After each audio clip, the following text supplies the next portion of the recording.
Thursday evening on the NFL gridiron, and a pair of teams from the NFC West will square off as the Arizona Cardinals pay a visit to CenturyLink Field in Seattle. Washington to tangle with the Seattle Seahawks.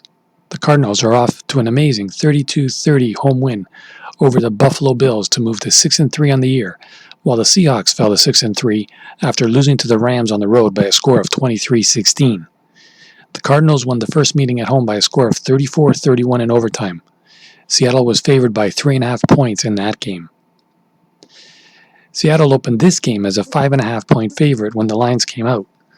That line has moved in favor of the visitors as the week has gone on. As of Thursday afternoon, the Seahawks stood as a 3-point favorite at most books. The bets ATS were split down the middle, 50-50, as to which side would prevail, with the points factored in. The total for this game opened at 56.5. Since then, it climbed slightly as it stands anywhere between 56.5, 57, and 57.5 points at the majority of the books. As it stands, 59% of the bets are on the total are looking for this one to go over the mark in what is a matchup that has the highest total of the week. As far as weather is concerned, it's going to be a typical November day in the Pacific Northwest. Expect temperatures in the high 40s under mostly cloudy skies, with the real feel in the mid-40s. There is a 35% chance of precipitation at kickoff, though that number drops to around 20% as the game goes on. The temperature will fall into the mid-40s in the second half. Winds are slated to come from the south-southwest around 8 miles an hour, with the gusts kicking up about 10 miles an hour. The Cardinals have proven to be a resilient team this year, and they enter this game tied with the Seahawks and Rams atop the NFC West. Each team currently owns a 6-3 record. In their last game, the Cardinals took on a very good Buffalo team at home, and they had just fallen behind by a score of 30-26 with 34 seconds. Apparently, that was too much time left on the clock as Kyler Murray drove them down for the go-ahead score with 2 seconds left in the game. The big play was a 43-yard pass to DeAndre Hopkins, which will now go down in history as the Hail Murray. It was one of the best plays in the league's history, and just the kind of play you would expect from the athletic Murray and from Hopkins, who has the strongest hands in the league. Murray is having an outstanding season so far, throwing 2,375 yards with 17 touchdowns and 8 interceptions on the year, while also rushing for 604 yards and 10 touchdowns. In the first meeting with the Seahawks, he threw for 360 yards with 3 touchdowns and an interception while also rushing for 67 yards and a touchdown. Can the Seahawks contain this dual-threat quarterback this time around? We shall see. Arizona has been an excellent offensive team this year as they come ranked first in total yards, 13th in passing, first in rushing, and 7th in scoring, putting up 29.6 points per game. Murray is second on the team in rushing, while leading them has been Kenyan Drake, who has 612 yards. Drake came over from Miami last year, and he has now run for 1,245 yards and 12 touchdowns in 16 games with the team. Note that Drake is listed as questionable for this one, and should he not go, then Chase Edmond will take over. Hopkins was thought of as a steal this offseason when he came over in a trade from Houston, and he has not disappointed, leading the team in receiving with 861 yards and 4 touchdowns. By the way, don't forget about Christian Kirk. He has emerged as a viable second threat with 427 yards receiving and 6 touchdowns. The Cardinals can also play some defense as they are 9th in the league in points allowed, giving up just 23.3 on the year. They allowed Josh Allen to throw for 284 yards with 2 touchdowns last week, but also picked them off twice. In the first meeting with Wilson, the Cards did allow him to throw 3 touchdowns, but they also picked him off 3 times. Wilson is off of a bad game and will be looking to make amends against the 20th ranked passing defense of the Cardinals. If they can't slow down Wilson, then this game could turn into a shootout again. The Seahawks have been the best offensive team in the league this year, as they are ranked first in scoring at 32.2. They scored no less than 27 points in a game and more than 30 points 7 times through their first 8 games. but most of the defenses they face over that stretch have not been great this year.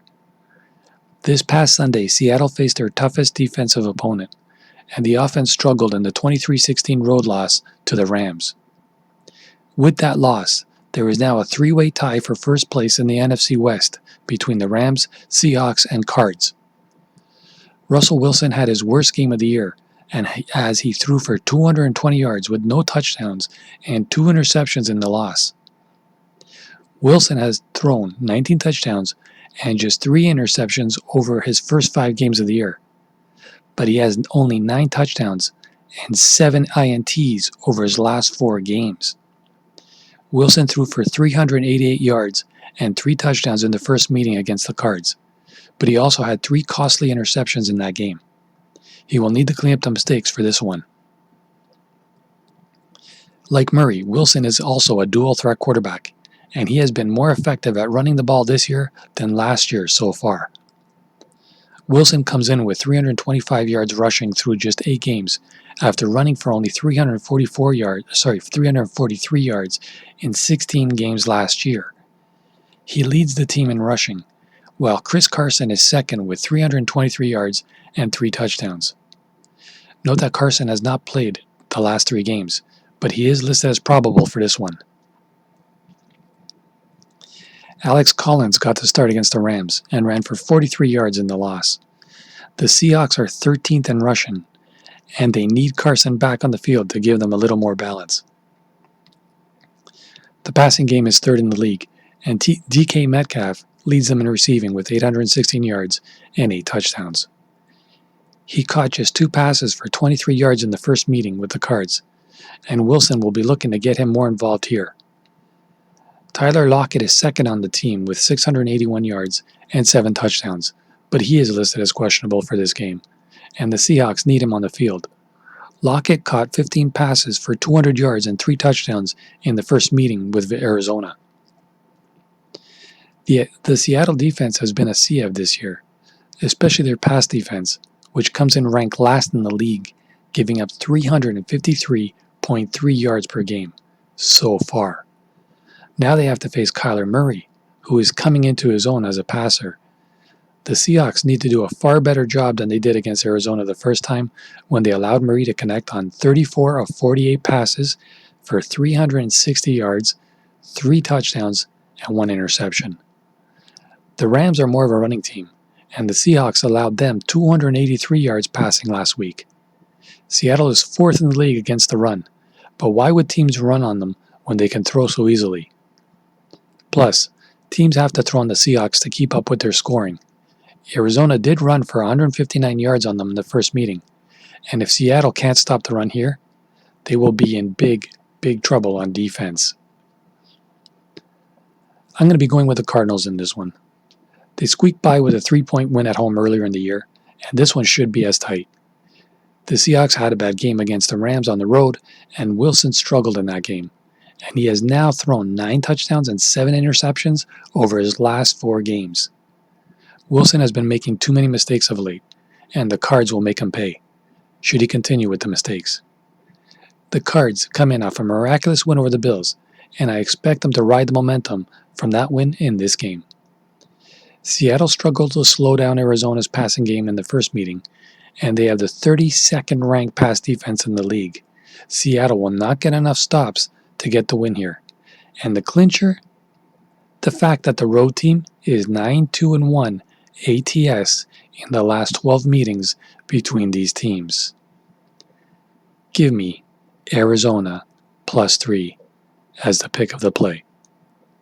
Good luck to you if you decide to jump on with me, or if you want to fade me, good luck as well. As always, don't forget to subscribe, and please do give a thumbs up. I would appreciate that very much. Talk to you all later.